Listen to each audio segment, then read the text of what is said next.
We got lots of people. 50 or so people planning to join us this week, which we're very excited about. And along with that, about 25 to 30 presenters offering nearly 50 different sessions for you to choose from. So lots of topics to choose from, and hopefully it will help tee you up for a successful year. We're going to run through some logistics from a document that was sent out to you in an email yesterday. We'll go through and just sort of add some further details and clarification on the points that were there, and then really open this up to question and answer from you, knowing that this is a new way of offering professional learning for us and probably partaking in professional learning for you. So we want to make sure we address as many of your questions up front as possible. So with that, I think we'll share the screen and just kind of go through the logistics document. And okay, and it's also linked in the chat. Sarah has put the direct link to the document in the chat if you want to open it on your own device. So at the top of the document are a number of links. We wanted to make sure you had those in a readily accessible place, because those are going to be your best bets for navigating this virtual institute. In particular, that very first link, the event website 2020summerinstitute.org. Everything below that can also be found there. So when in doubt, we encourage you to go to the website. We'll talk about the help desk that we'll have as well throughout the 3 days of the Institute. But a good starting point is going to always be that event website there. Below that are a couple different versions of the schedule. Our team here at SCO has been very diligently working to organize all of those nearly 50 sessions into a web-based site called Sched.com that you were given access to also in the email yesterday. And that's the place that you can go and actually build out your schedule, see all the descriptions of the sessions and so forth. So hopefully you've had a chance, or if you haven't, you'll have a chance to jump on there and really plan out your couple of days of the Institute there. There's also a list version, if that's easier for you, that has all of the sessions. And that'll be a place that will continue to live on the website, where video recordings of the sessions will remain, links to the resource folders, that each session has its own unique resource folder that we'll talk about. All of that will live on that list version as well, even after the Institute. So even for those sessions that you aren't able to attend, you're able to go back and asynchronously watch the recordings of those sessions or access the resources. So a couple different ways to access the content of the Institute. I referenced the help desk there. The amazing Stacy Post will be staffing that most of the time during the Institute. When she's not, Sarah and I will be filling in for her, but she can be reached at spost@sco.org. So any technical issues you experience, or just any questions that you have that aren't easily addressed through the website, you can email Stacy and we'll get an answer to you as quickly as possible. And then lastly, we've created a follow-up support request form, and that's really around the post-institute types of needs that you'll have. We know we're going to throw a lot of content at you over the 2 days, and we're certain that that won't be enough to send you off for the school year, and that certainly there'll be an interest in going more deeply with members of our team here at SCO in terms of some specific support. So that's a form that you can fill out, and then we'll follow up with you after the Institute to talk about how we can provide that follow-up support. So I'm going to take a look at the chat here, because I see some people are posting some questions. Got a request to reshare that document for those that signed in late. So can you throw that up there, or you can't do that? Okay, I'll do that in one second. I will do that. And then having issues exporting, syncing the Sched to Google Calendar. So again, if you have those types of troubleshooting questions, you can email spost@sco.org. And she will either help you directly or get you to the person who can. So with that, I'm going to turn it over to my colleague, Sarah Lundy, to introduce herself and talk a little bit about the sessions themselves. you. Dan and I are in the same room, but can you hear me? No. How's that? Yeah? Can folks out there hear Sarah? Okay. Dan and I are in the same room, but we have to remember to turn off each other's audio. Otherwise, we get the feedback from each other. So forgive us while we try to figure out our own kind of tech logistics here. When you get an opportunity, maybe some of you already have, to check out the web-based version of the schedule on the Institute website or in the Sched emails that are pushed out to you guys, you'll notice that the different themes or the different big strands of sessions are denoted by different colors. So you'll be able to kind of pick and choose the schedule that works for you and your learning needs right now. And those, both the session descriptions, as well as the tags that let you know what audience is this best for, what grade levels is it best for, and many of them are great for teachers and admin at all different levels. But then the color coding will also help you figure out if it's instructional design and delivery, really getting into deep pedagogy and instruction, if it's all about social emotional support and well-being for adults in the school community, for students in your classroom community, for their families that you're helping support as they support them at home. If it's around issues of equity, ensuring that all students have access to high quality learning in this next coming academic year, or if it's a project-based learning theme, which really gives an opportunity for different disciplines or content levels to be integrated so students are doing more but not necessarily spending more time every day. So take a look at those session themes and the description, so that will really guide you to be able to build a schedule that works for you and feels relevant for what you're curious and really thinking about for your students in this coming year. Many of the sessions run concurrently. We have 4 or 5 sessions, sometimes even 6, but often 4 and 5 sessions running during the same time block. So you'll have to choose between them. But because of that, we also made sure that many sessions are run at least twice within one day or over the 2 days of the Institute. So you'll often have an opportunity to be able to attend a session that was running at the same time that you wanted to attend another session. In the event that you're not available during either times that a session is run, we're also video capturing most of the sessions and posting those just as quickly as we can edit out anything that's completely superfluous and getting it on the website. In addition, when you check out the Institute website page, some of you may already have, you'll notice on that schedule page where we've got videos from last week, where we'll have videos from this week's sessions. There's also a link to all of the resources that presenters and facilitators are sharing during those sessions. So you'll be able to access many resources for sessions that you attend or for sessions that you miss and want to be able to check out. Dan, you want to take the next one?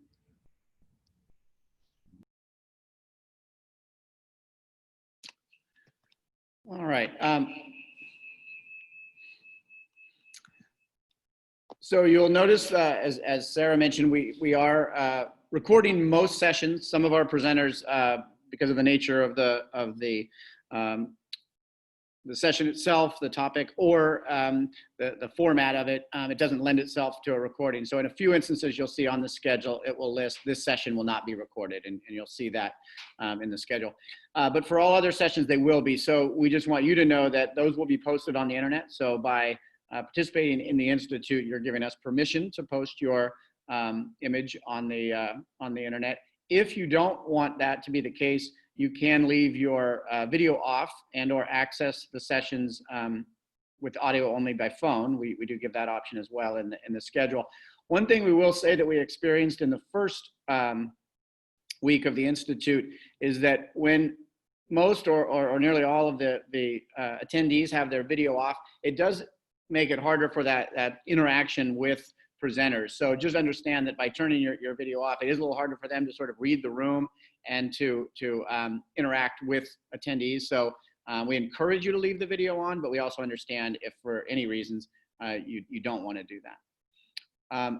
This next point is almost a moot point this week, but I just want to mention it. There are a couple of sessions that have a maximum capacity, and I don't think we ran into this issue a single time in week 1, but In the event that a session reaches its maximum capacity, and that will be based, we'll have a waiting room for those couple of sessions, and the room host will be letting people in.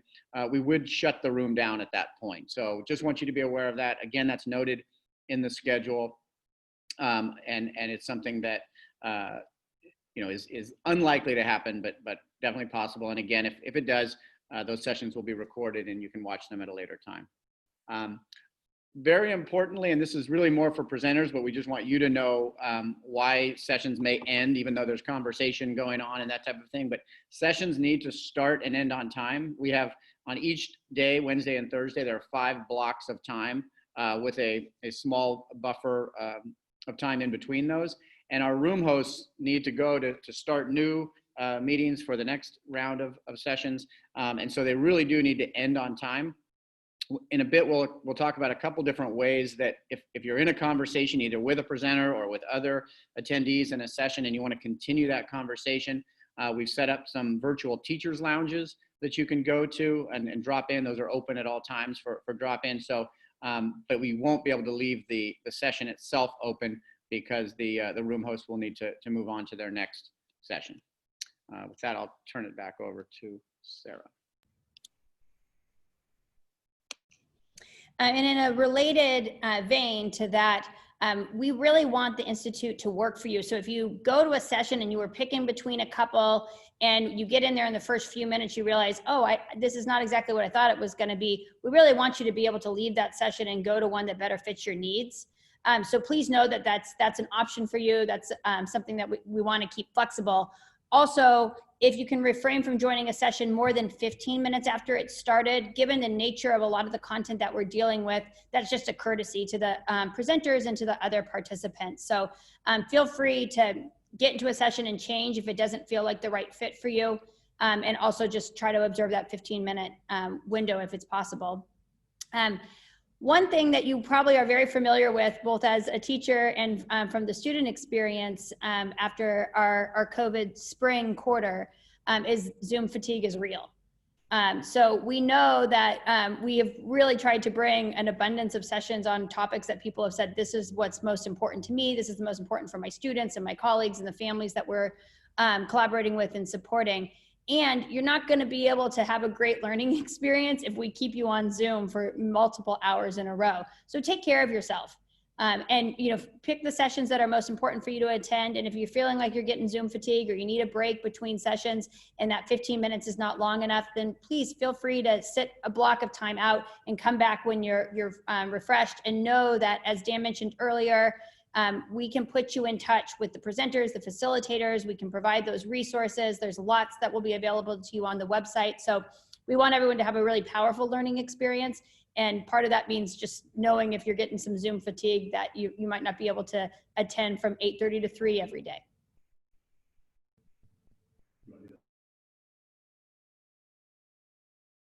Yeah, I think we touched on this, but just know that the Google folders containing resources for every session already exist on the Institute website. So you'll be able to go there and check them out.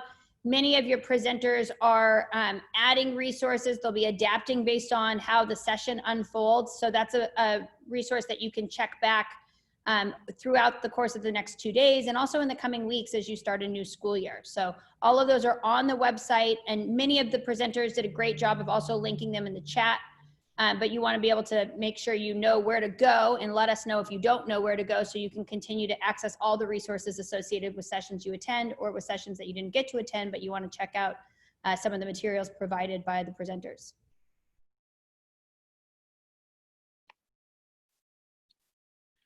So I mentioned we have a great line of presenters and a broad range of sessions for you to choose from. What we also know is that a lot of the best learning from any conference you go to, virtual or otherwise, is the connection with other attendees. There's a lot of expertise in the room, so to speak. So we've tried to, in this virtual environment, build in a couple different ways for folks to connect with other attendees. One of those is through what we're calling meetups. So on Thursday afternoon, there will be 4 scheduled meetups, and they're each scheduled by grade range. There's a TK to 3, a 4th through 6th grade, a middle school, and a high school. These aren't required sessions, certainly, because they are running at the same time as other content sessions, and there may be something that you want to see content-wise. But for folks who participated in those last week, I know they found that it was a really nice opportunity to sort of synthesize what they had learned and experienced over the previous 2 days, and really just sort of bounce ideas back and forth with other similar grade teachers. So we encourage you to take a look at those. Those will be, like I said, Thursday afternoon. The other way, and this is what I mentioned earlier, is through this Teachers Lounge. At any time, Wednesday or Thursday, you can simply drop into the Teachers Lounge or the Overflow Teachers Lounge. And there'll be a link throughout the schedule, the shed.com site, that you can always access this Teachers Lounge and just see who's in there, and maybe strike up a conversation with someone, or schedule a time to meet somebody in the Teachers Lounge. So we encourage you to use both of those formats to connect with other attendees and keep the conversation going.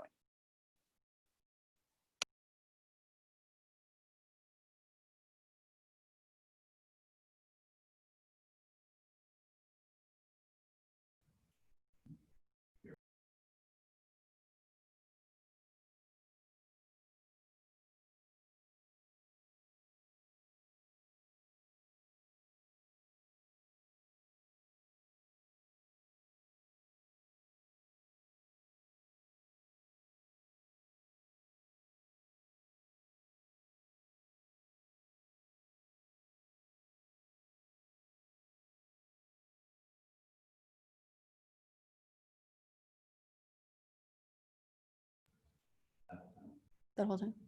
Oh my goodness. All right. Sorry, guys. I think Dan mentioned earlier in the call, but for those of you joining, that the Institute Help Desk is our colleague Stacy Post. Her email is there. It's also on the Institute website. So any issues that you have, either technical access issues, if you want to know more about a particular session, or if you're interested in follow-up support, you can email Stacy at spost@sco.org, and we will make sure it gets to the right person. Institute survey will come out on Thursday. Rather than asking you about each session that you attend, particularly since we only have 15-minute breaks between sessions and we're asking you guys to take care of yourself and not get Zoom fatigue, we'll send out an Institute survey on Thursday, and we'll really value any feedback you can provide for us about what worked, what sessions were most powerful. We'll use that information to really inform what we design as follow-up and next step offerings this fall for people. So would really love to hear from you, and we'll send that out on Thursday. And the stipend, I'll just touch on this briefly. I know Dan is putting the Institute website in the chat box right now. So those of you who haven't had a chance to check out the website, we'll have all the resources that we're referring to there. For those of you who apply to the Institute by the July 1st deadline, we can make a $500 stipend available for post-Institute design and implementation work in your classroom, virtual classroom during distance learning, or whatever else the fall and the 2021 academic year holds for us. For those of you who join the Institute later than July 1st, we are working hard on making more stipend funding available. So you can still indicate if you're interested in pursuing a stipend, and we'll do what we can to accommodate as many people as we can.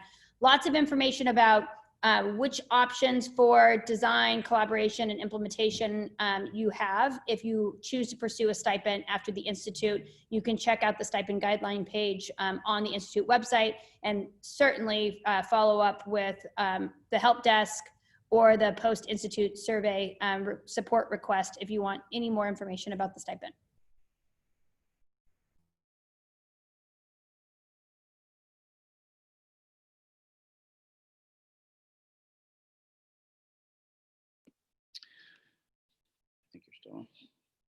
So those were the main items we wanted to cover.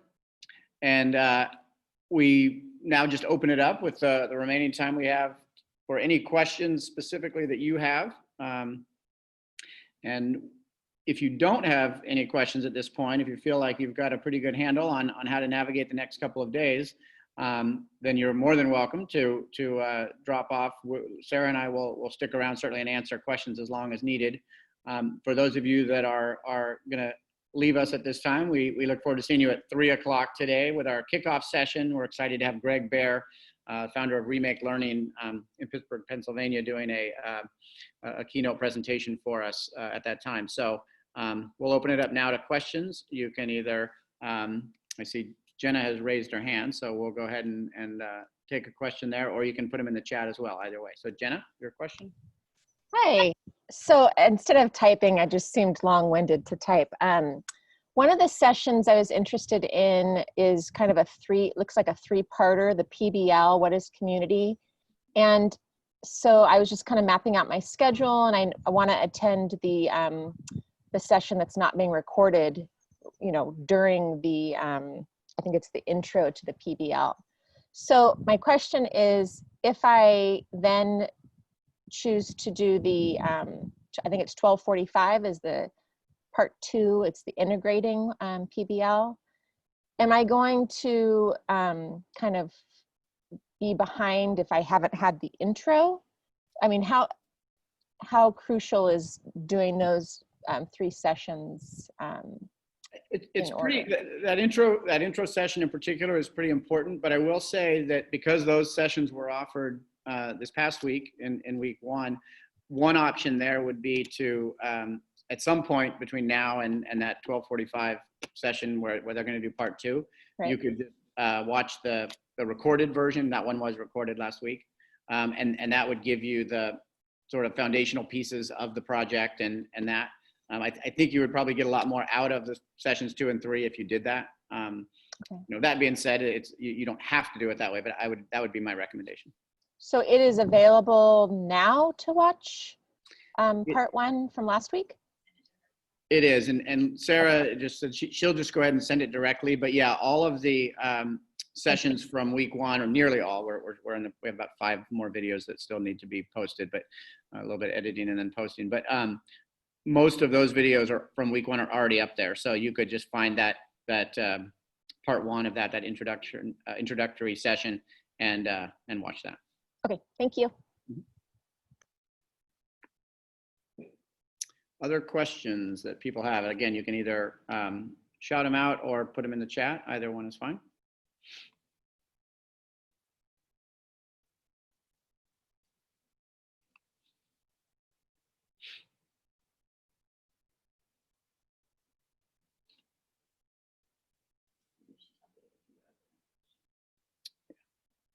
So it looks like most people are dropping off. Like I said, Sarah and I will stick around until 1:30, so another 4 minutes. And if you did have any specific questions, and otherwise, thank you for joining us for the orientation, and we'll see you at 3 o'clock.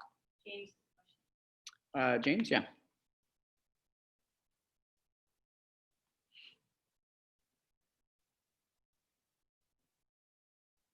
Sorry, I was having trouble logging in.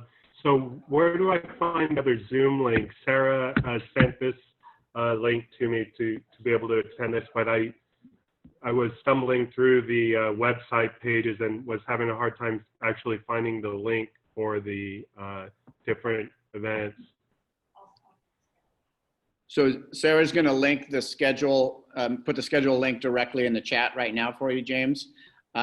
There is a tab on the website, the 2020summerinstitute.org site also that is schedule, and then under that there's a couple different versions of the schedule that can be linked. Either the schedge.com, which requires you to set up that account initially, or the list version. But Sarah's also linking it directly right here.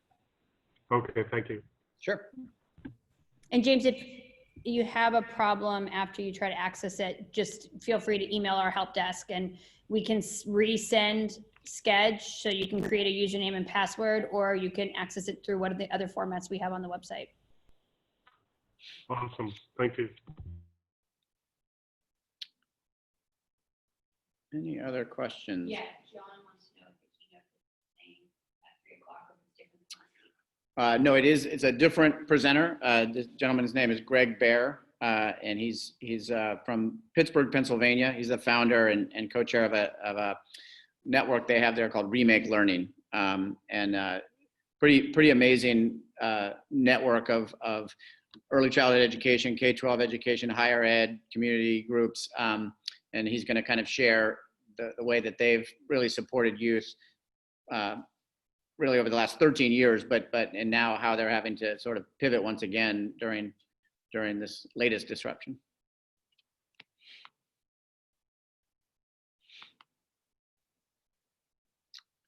Any other questions? All right. Well, then we will look forward to seeing you in about an hour and a half and over the next couple of days. So thanks for joining us. Bye-bye.